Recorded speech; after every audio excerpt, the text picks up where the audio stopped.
We also got into, Stephen A., some of the things that you dealt with AI in Philadelphia and some of the ways that you protected players throughout your career. Why have you always felt kind of that responsibility to look out for the players when that's not really your job?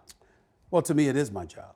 And what I mean by that is that I don't try to protect players from being held accountable for what they do. I try to protect players from being character assassinated as to who they are. There's a difference. We all make mistakes. I've made mistakes. Everybody in this room has made mistakes, and that comes with the territory.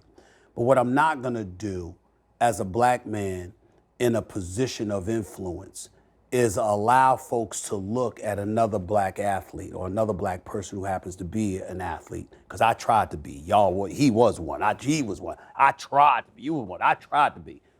But I'm never going to allow somebody to look at y'all and say, this is who you are because of something you did. Because let's face reality, as black men, we've been victimized by that pretty much all our lives for generations. And so for me to get in that position and forget that inherent responsibility that I believe that I'm supposed to have to speak for those who can't speak for themselves, to provide perspective is very, very important to me. It doesn't mean I have to agree with everything.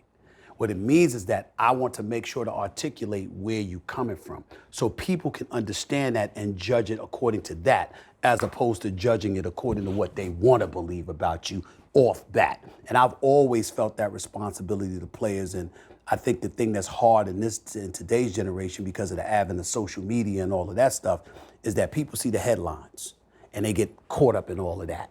Or they'll see you coming at them for what they said or what they may have done, not differentiating between that and their overall character. And so then they come at you and they're not realizing you're actually looking out for them, because I'm tipping you off to what's coming down the pike. Like, I'm in the newsroom. I've been in the newsroom for 29 years. I'm not asking you, I'm telling you, this is what they're going to do. So if you don't take heed to that and recognize that reality, of course you're gonna be bitter. But if you're smart enough and you shove your emotions to the side for a second and look at it objectively, you'll see what I'm trying to do is just tip you off.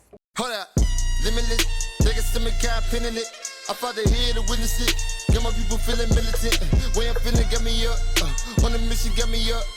Knowing me, I got the key. Only vision I can trust. Limitless, niggas to me can't pin in it. I fought the head.